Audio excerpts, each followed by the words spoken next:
Morning student. पिछले video में हम लोग केमिकल बॉन्डिंग चैप्टर स्टार्ट किए थे और वहाँ हम लोग आयोनिक बॉन्ड के बारे में पढ़े थे और कोवेलेंट बॉन्ड स्टार्ट किया था।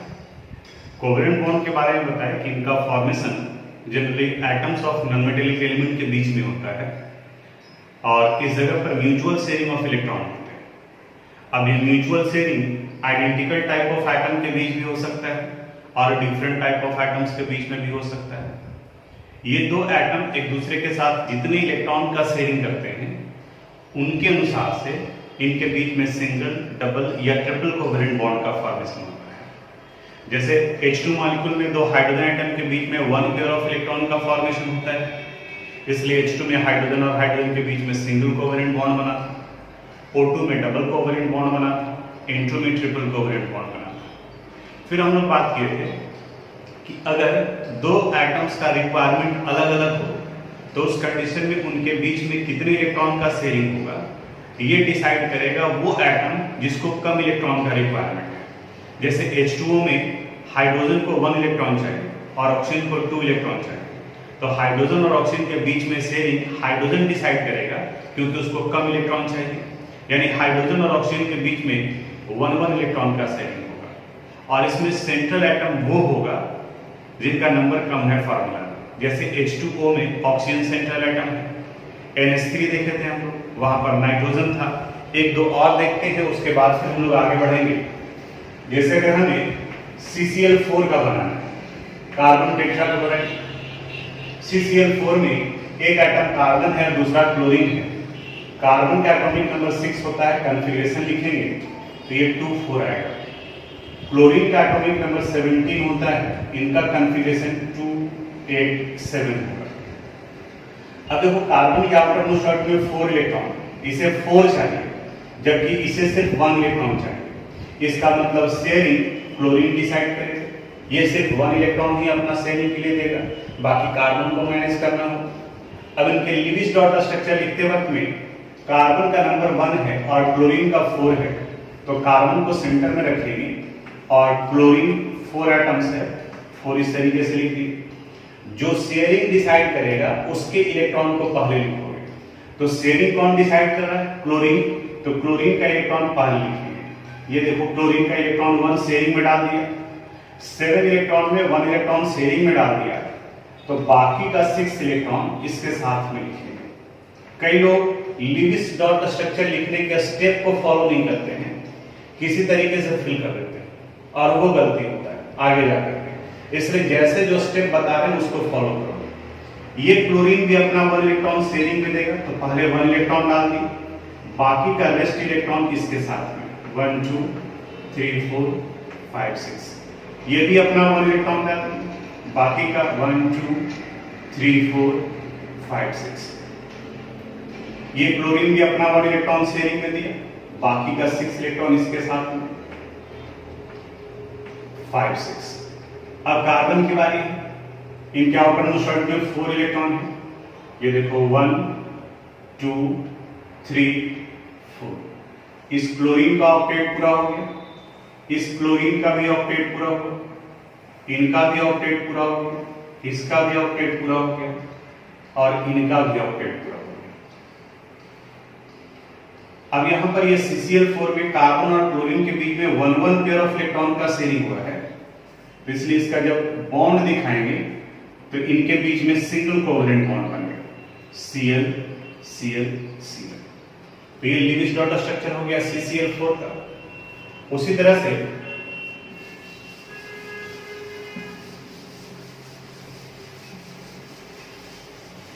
हम लोग और भी किसी अलग अलग मॉलिक्यूल्स का लिख सकते हैं लिविस डॉट स्ट्रक्चर।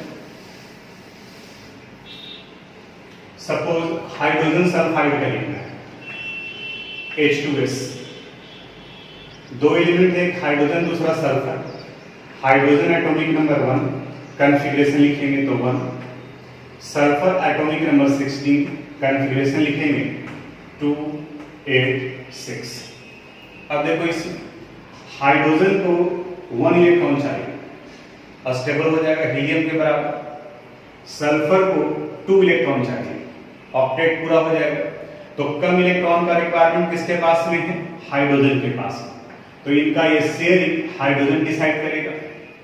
अब H2S में हाइड्रोजन का नंबर 2 है और सल्फर का नंबर 1 है, तो सल्फर सेंट्रल एटम हो गया और ये दो हाइड्रोजन इसको सराउंड कर रहे हैं। इस तरीके से लिखते हैं। शेयरिंग चूंकि हाइड्रोजन डिसाइड कर रहा है, इसलिए पहले हाइड्रोजन का इलेक्ट्रॉन लिखेंगे। ये हाइड्रोजन का इलेक्ट्रॉन, यहाँ ये भी हाइड्रोजन का इलेक्ट्रॉन। अब सल्फर, चूंकि हाइड्रोजन 1 इलेक्ट्रॉन दिया है तो सल्फर भी 1 इलेक्ट्रॉन देगा। 1 2 3 4 5 6, इनका डुप्लेट पूरा हो गया, इसका भी डुप्लेट पूरा हो गया और इनका ऑक्टेट पूरा हो गया। ये बन गया H2S। अब इनका अगर बॉन्ड लाइन नोटेशन देखें, HS और ये H कहा जाता है। तो अब लिविज डॉट स्ट्रक्चर समझ गए होंगे। अब इसी में एक कंसेप्ट और ऐड करते हैं हम लोग, lone pair and bond pair electron. Pair का मतलब जोड़ा होता है, तो वो पेयर ऑफ इलेक्ट्रॉन जो शेयरिंग में इन्वॉल्व होते हैं उन्हें बॉन्ड पेयर कहते हैं, और जो अनशेयर्ड पेयर इलेक्ट्रॉन होते हैं उन्हें लोन पेयर कहा जाता है। जनरली लोन पेयर और बॉन्ड पेयर हम लोग सेंट्रल एटम का लेते हैं। अगर टोटल मॉलिक्यूल में कहा जाए तो हर एक एटम को चेक करेंगे कि उसके पास कितने लोन पेयर और बॉन्ड पेयर इलेक्ट्रॉन हैं। जैसे इस एग्जांपल में देखो, ये पेयर ऑफ इलेक्ट्रॉन और ये पेयर ऑफ इलेक्ट्रॉन बॉन्डिंग में इन्वॉल्व नहीं हो रहा है, तो इन दोनों पेयर ऑफ इलेक्ट्रॉन को हम लोग लोन पेयर इलेक्ट्रॉन कहते हैं। एलपी से रिप्रेजेंट किया जाता है। ये पेयर ऑफ इलेक्ट्रॉन और ये पेयर ऑफ इलेक्ट्रॉन बॉन्डिंग में इन्वॉल्व हो रहा है, यानी शेयरिंग में इन्वॉल्व, इसलिए इस पेयर ऑफ इलेक्ट्रॉन को बॉन्ड पेयर ऑफ इलेक्ट्रॉन कहा जाता है। यानी अगर हमसे ये पूछा जाए कि H2S में बताओ टोटल कितना लोन पेयर और कितना बॉन्ड पेयर इलेक्ट्रॉन है, तो लोन पेयर इलेक्ट्रॉन का नंबर 2 आ गया। पेयर इलेक्ट्रॉन नहीं पूछा जा रहा है, लोन पेयर पूछा जा रहा है। यहाँ 1 पेयर एंड 1 पेयर 2 पेयर हो गए, तो लिख सकते हैं हम लोग लोन पेयर इलेक्ट्रॉन का नंबर 2 है और बॉन्ड पेयर इलेक्ट्रॉन का नंबर भी कितना है, 2 है। कुछ और मॉलिक्यूल जैसे पहले आप जो बनाए हैं उसमें भी आप आइडेंटिफाई कर सकते हैं। मे भी हो सकता है कि किसी के पास में कोई लोन पेयर इलेक्ट्रॉन नहीं हो, सिर्फ बॉन्ड पेयर इलेक्ट्रॉन हो। कुछ डिस्कस करते हैं और एग्जांपल।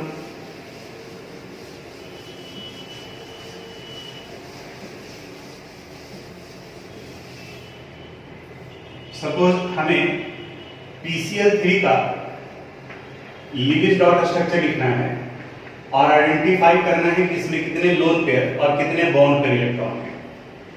PCl3 में 2 एलिमेंट के एटम है, फास्फोरस और क्लोरीन। फास्फोरस का एटॉमिक नंबर 15, कॉन्फ़िगरेशन लिखेंगे 2 8 5 और क्लोरीन का 17 होता है 2 8 7।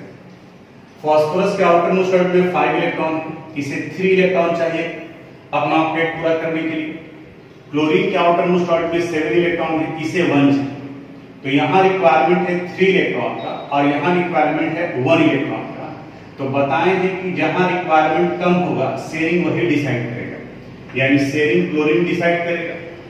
यानी फास्फोरस और क्लोरीन के बीच में 1 इलेक्ट्रॉन का शेयरिंग होगा। अब PCl3 में फास्फोरस सेंट्रल एटम है, तो फास्फोरस को सेंटर में डाल दिया, यहाँ क्लोरीन क्लोरीन और ये क्लोरीन हो गया। अब ये क्लोरीन चूंकि डिसाइड करेगा तो ये क्लोरीन अपना 1 इलेक्ट्रॉन देगा। जो शेयरिंग डिसाइड करेगा पहले उसी का इलेक्ट्रॉन लिखोगे। क्लोरीन का 1 इलेक्ट्रॉन, बाकी का 1 2 3 4 5 6। ये क्लोरीन भी अपना 1 इलेक्ट्रॉन दिया, रेस्ट 1 2 3 4 5 6।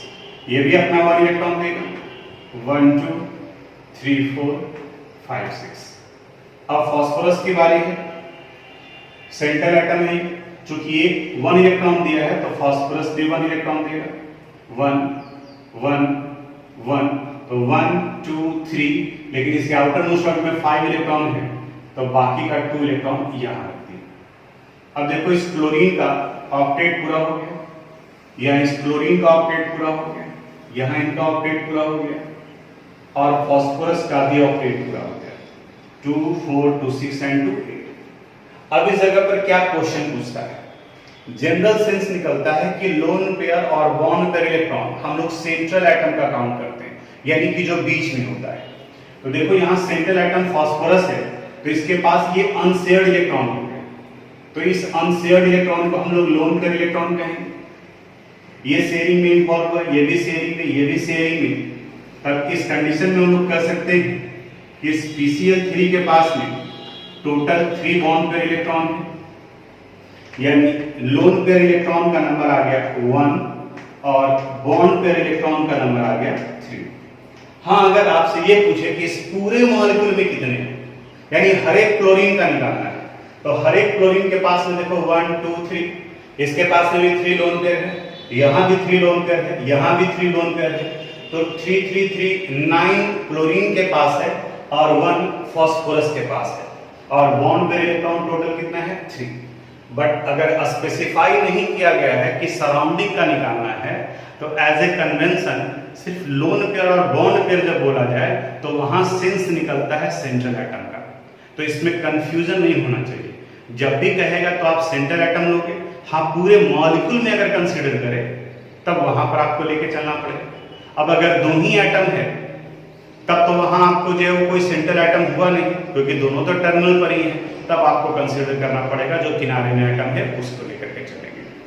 तो अब आप लोन पेयर और बॉन्ड पेयर समझ गए होंगे, तो बाकी का जहां आप लिविस डॉट स्ट्रक्चर लिखे हैं उस जगह पर भी आप लोन पेयर और बॉन्ड पेयर इलेक्ट्रॉन जो है वो नोट कर लीजिएगा, उसको भी लिख लीजिएगा। तो इन्हें आप एग्जाम्पल के फॉर्म में लिख लीजिए। अब हम लोग कुछ वैसे मॉलिक्यूल्स के लिविस डॉट स्ट्रक्चर को लिखते हैं जहां पर ऑक्टेट रूल का वायलेशन होता है।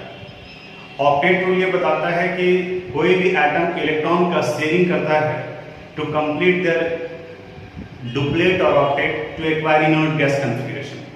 लेकिन हमें बहुत से वैसे एग्जांपल्स भी मिल जाएंगे जहां वो मॉलिक्यूल एग्जिस्ट तो करता है, लेकिन ना तो वहां पर उस सेंट्रल एटम का डुप्लेट पूरा हो रहा है और ना ही ऑक्टेट पूरा हो रहा है, उनका नंबर कम है, बट वैसे मॉलिक्यूल भी एग्जिस्ट करते हैं। और वैसे मॉलिक्यूल को कहा जाता है molecule where octet rule is violated. वहां और भी फैक्टर होते हैं। एक चीज ध्यान में रखना, केमिकल बॉन्डिंग अभी स्टार्ट हुआ है, सारे क्वेश्चन का आंसर अभी तुरंत ही नहीं मिल जाएगा। जैसे जैसे आगे बढ़ते जाएंगे और भी बहुत सारे रूल आते जाएंगे, हाइब्रिडाइजेशन आएगा, एक्साइटेड स्टेट आएगा, वैलेंस बॉन्ड थ्योरी आएगा, और उन सब जगह पर इसका रीजन समझ में आता जाएगा। तो इसलिए जितना बता रहे हैं उसको पेशेंस रख करके ध्यान से समझोगे, और जहां पर रीजन का जरूरत पड़ेगा उस जगह पर बताएंगे। यानी अभी हम लोग बात कर रहे हैं वैसे मॉलिक्यूल्स के बारे में जहां ऑक्टेट रूल का वायलेशन होता है।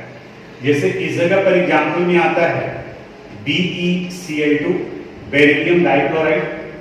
यहाँ 2 एलिमेंट है, एक बेरिलियम और दूसरा क्लोरीन। बेरिलियम का एटॉमिक नंबर 4 होता है, कॉन्फ़िगरेशन लिखेंगे तो ये 2 आएगा, और क्लोरीन का 17 होता है, इनका कॉन्फ़िगरेशन लिखेंगे 2 8 7। इनके आउटर मोस्ट ऑर्बिट में 2 इलेक्ट्रॉन, यानी कि ये शेयरिंग करेगा तो 6 इलेक्ट्रॉन चाहिए इसको, जबकि क्लोरीन को सिर्फ 1 इलेक्ट्रॉन चाहिए। तो शेयरिंग क्लोरीन डिसाइड करेगा। सेंट्रल एटम बेरिलियम हो गया और सराउंडिंग एटम क्लोरीन हो गया, यहाँ क्लोरीन लिख दिया। ये क्लोरीन अपना 1 इलेक्ट्रॉन दिया शेयरिंग के लिए, बाकी का रेस्ट 6 इलेक्ट्रॉन इसके पास में सराउंड कर रहा है इसको। ये भी अपना 1 इलेक्ट्रॉन दिया और रेस्ट 6 इलेक्ट्रॉन इसके पास में। अब बेरिलियम की बारी। बेरिलियम के आउटर मोस्ट ऑर्बिट में 2 इलेक्ट्रॉन है, तो 1 इसके साथ में 1 इनके साथ में। इस क्लोरीन का तो ऑक्टेट पूरा हो गया, लेकिन बेरिलियम के पास में सिर्फ 2 and 2 4 इलेक्ट्रॉन, यानी कि इस जगह पर इनका ऑक्टेट पूरा नहीं हुआ, बट फिर भी ये मॉलिक्यूल एग्जिस्ट करता है। तो ये एग्जाम्पल हो गया वैसे मॉलिक्यूल का जहां पर ऑक्टेट रूल का वायलेशन होता है और सेंट्रल एटम के पास में 8 से कम इलेक्ट्रॉन होगा। उसी तरह से BH3 का भी होगा। ये BH3 हम आपके लिए छोड़ देते हैं, इसका आप लिखोगे। यहां BH3 में बोरॉन का एटॉमिक नंबर 5 है, कॉन्फ़िगरेशन लिखेंगे तो 2 3 होगा, और हाइड्रोजन का atomic number 1 central atom boron लिखोगे, यहाँ हाइड्रोजन हाइड्रोजन हाइड्रोजन, ये हाइड्रोजन अपना 1 इलेक्ट्रॉन दिया, ये भी 1 इलेक्ट्रॉन, ये भी 1 इलेक्ट्रॉन। बोरॉन 3 इलेक्ट्रॉन है, 1 इसको डॉट से ही रिप्रेजेंट कर देते हैं। बना ही देते हैं 1 2 3। तो देखो हाइड्रोजन का तो डुप्लेट पूरा हो गया, लेकिन सेंट्रल एटम बोरॉन के पास में सिर्फ 6 इलेक्ट्रॉन हो गए। तो ये भी एग्जांपल हो गया वैसे मॉलिक्यूल का जहां पर सेंट्रल एटम के पास में 8 से कम इलेक्ट्रॉन होता है।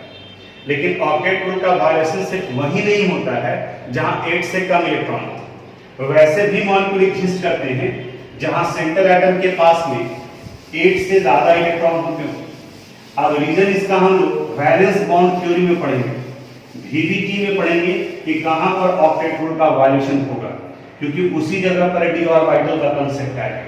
अभी सिर्फ आप लिविस डॉट का स्ट्रक्चर बनाओगे, जैसे फास्फोरस पेंटाक्लोराइड नाम सुने होंगे आप, PCl5, सेंट्रल एटम फास्फोरस है, एटॉमिक नंबर 15, कॉन्फ़िगरेशन लिखेंगे 2 8 5।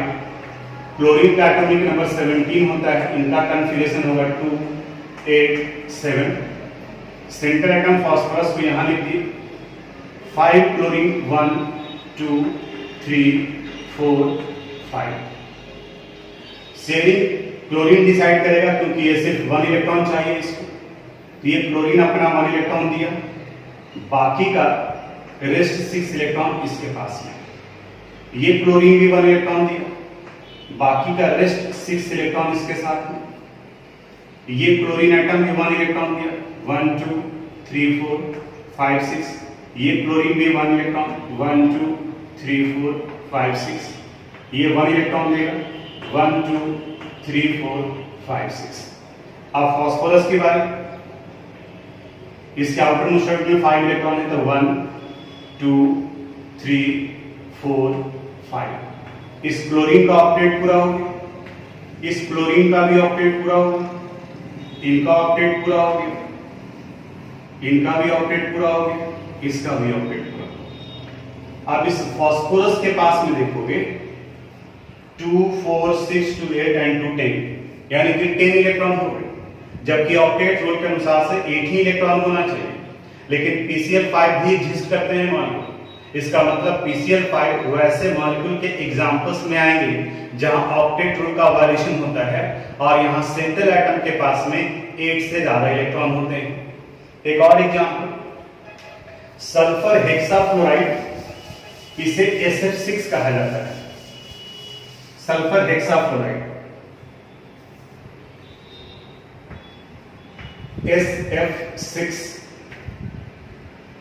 यहां सल्फर एटॉमिक नंबर 16, कॉन्फ़िगरेशन लिखेंगे तो आएगा 2 8 6।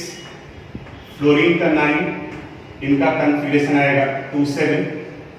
सेंट्रल एटम सल्फर, 6 फ्लोरीन है, 1 2 3 4 5 6। इस तरीके से लिखो कि 6 आ जाए, इक्वल डिस्टेंस जैसा हो, और ये प्रैक्टिस पर डिपेंड करेगा। इसे 1 इलेक्ट्रॉन चाहिए तो शेयरिंग फ्लोरीन ही डिसाइड करेगा, तो जो शेयरिंग डिसाइड करेगा पहले सिर्फ उसका इलेक्ट्रॉन लिखते हैं, फ्लोरीन का इलेक्ट्रॉन, बाकी 1 2 3 4 5 6, 1 1 2 3 4 5 6, 1 इलेक्ट्रॉन, 1 2 3 4 5 6, 1 1 2 3 4 5 6। ये फ्लोरीन का भी 1 इलेक्ट्रॉन, बाकी 1 2 3 4 5 6, 1 1 2 3 4 5 6। अब इसके बाद सल्फर 1 2 3 4 5 6। ये फ्लोरीन का ऑक्टेट पूरा हो गया, इस फ्लोरीन का भी ऑक्टेट पूरा हो गया, यहां ये फ्लोरीन का ऑक्टेट पूरा हो गया, यहां भी ऑक्टेट पूरा हो गया, यहां भी ऑक्टेट पूरा हो गया। इस सल्फर के पास में अगर काउंट करोगे तो टोटल 12 इलेक्ट्रॉन हो गए, 2 4 6 8 10 एंड 12। तो इसका मतलब ये भी वैसे मॉलिक्यूल्स के एग्जांपल में आते हैं जहां पर ऑक्टेट रूल का वायलेशन होता है। तो अभी वैसे कुछ मॉलिक्यूल्स का लीविस डॉट स्ट्रक्चर लिखे जहां सेंट्रल एटम के पास में या तो 8 से कम इलेक्ट्रॉन होता हो या फिर 8 से ज्यादा इलेक्ट्रॉन होता हो। तो दो टॉपिक आज डिस्कस किया आपके साथ में, एक लोन पेयर बॉन्ड पेयर क्या होता है उसके बारे में बताया, और दूसरा वैसे मॉलिक्यूल्स का लीविस डॉट स्ट्रक्चर लिखे हम लोग जहां पर ऑक्टेट रूल का वायलेशन होता है। इसको भी आप नोट कर लीजिएगा। हम सजेस्ट करेंगे कि आप एक बार पहले वीडियो को देख लो और देखने के बाद में खुद से लीविस डॉट स्ट्रक्चर लिखो और फिर जब लिख लिए तो कॉपी में इससे कंपेयर कर लीजिए कि हाँ सही लिखा हुआ या नहीं लिखा हुआ। अब हम लोग एक नए टॉपिक की तरफ में बढ़ते हैं, polar and non polar covalent bond.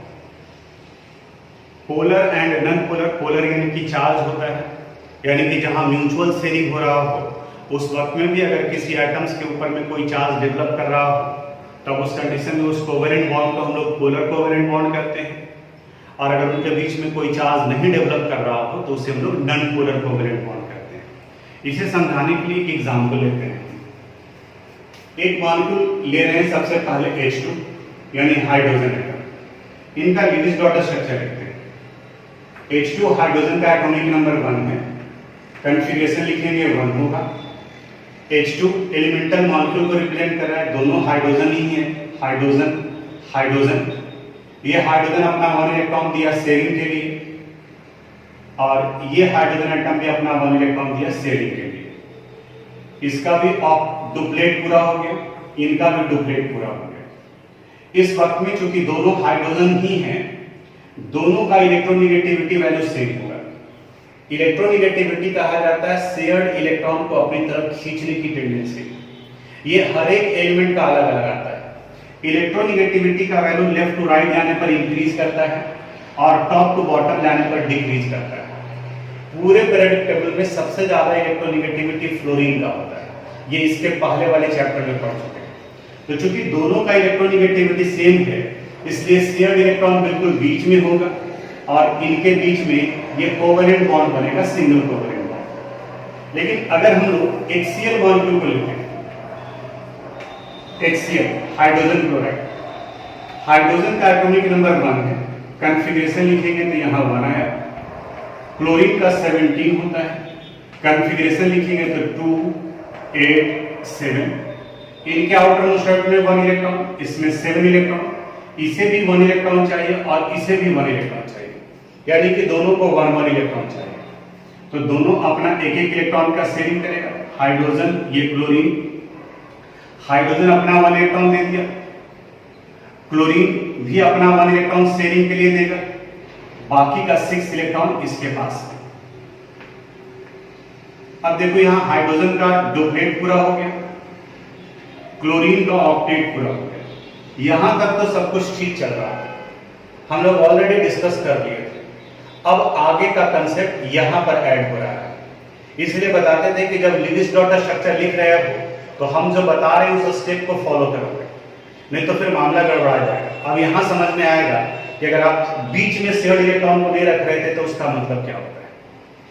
Hydrogen और क्लोरीन में क्लोरीन का इलेक्ट्रोनेगेटिविटी ज्यादा होता है इन कंपैरिजन टू हाइड्रोजन।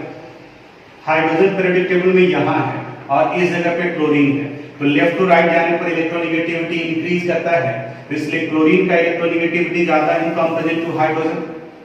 तो जब क्लोरीन का इलेक्ट्रोनेगेटिविटी ज्यादा है इन कंपैरिजन टू हाइड्रोजन तो ये शेयर्ड इलेक्ट्रॉन क्लोरीन की तरफ शिफ्ट कर जाएगा, यानी कि जो लीविस डॉट स्ट्रक्चर आप ये देख रहे हैं एक्चुअल में ये लीविस डॉट स्ट्रक्चर इस तरीके से दिखेगा। 1 1 2 3 4 5 6 2 2 4 2 6 एंड 1 7 और यहां ये हाइड्रोजन का इलेक्ट्रॉन। अब ये देखो आप, ये हाइड्रोजन का डुप्लेट तो पूरा हो गया, क्लोरीन का ऑक्टेट भी पूरा हो गया, लेकिन इसमें और इसमें दोनों में कुछ फर्क नजर आ रहा है। यहां क्लोरीन का इलेक्ट्रोनेगेटिविटी ज्यादा है इन कंपैरिजन टू हाइड्रोजन, इसलिए दोनों शेयर्ड इलेक्ट्रॉन जहां दोनों का बराबर बराबर का अधिकार होना चाहिए था, लेकिन क्लोरीन के इलेक्ट्रोनेगेटिविटी ज्यादा होने की वजह से ये दोनों शेयर्ड इलेक्ट्रॉन क्लोरीन की तरफ शिफ्ट कर गए। ये हमेशा कहा जाता है कि बिजनेस या साझा बराबर वाले के बीच में होना चाहिए, सेम इलेक्ट्रोनेगेटिविटी वाले को बीच होना चाहिए, क्योंकि अगर किसी एक का ज्यादा इलेक्ट्रोनेगेटिविटी है, किसी का ज्यादा पावर है, तो शेयर्ड इलेक्ट्रॉन को अपनी तरफ खींच लेगा। तो ये क्लोरीन इस शेयर्ड इलेक्ट्रॉन को अपनी तरफ खींच लिया। अब इसकी वजह से इस हाइड्रोजन के ऊपर में पोलैरिटी डेवलप करता है, यानी कि चार्ज डेवलप करता है। कोई अगर इलेक्ट्रॉन लूज करता है तो उसके ऊपर पॉजिटिव चार्ज और गेन करता है तो उसके ऊपर में नेगेटिव चार्ज।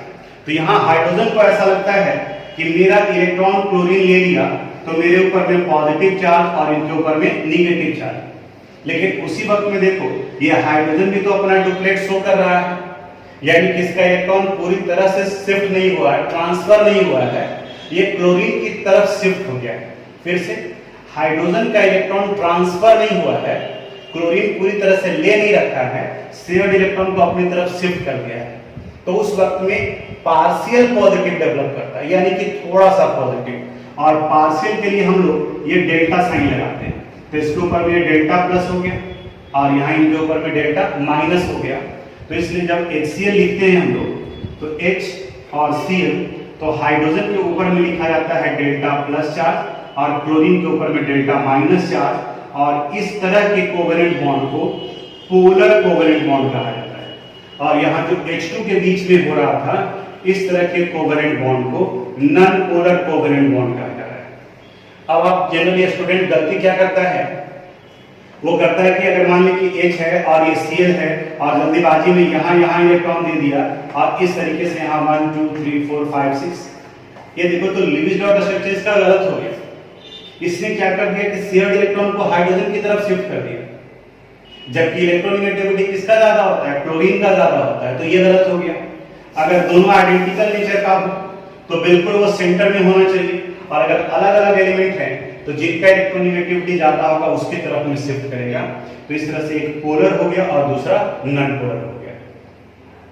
तो डेफिनेशन और एग्जांपल पूछा जाता है, तो अब नॉन पोलर और पोलर में आप आइडेंटिफाई कर पाओगे, बिल्कुल एकदम ध्यान से समझना। अगर दोनों एटम आइडेंटिकल एलिमेंट के हैं, जैसे H2 में H और H हो गया, O2 के केस में O और O हो गया, Cl2 के केस में Cl और Cl हो गया, तो चूंकि दोनों एटम एक ही एलिमेंट का है तो दोनों का इलेक्ट्रोनेगेटिविटी वैल्यू सेम होगा। तो वैसे कंडीशन में जो भी कोवेलेंट बॉन्ड बनेगा वो नॉन पोलर कोवेलेंट बॉन्ड बनेगा। क्लियर?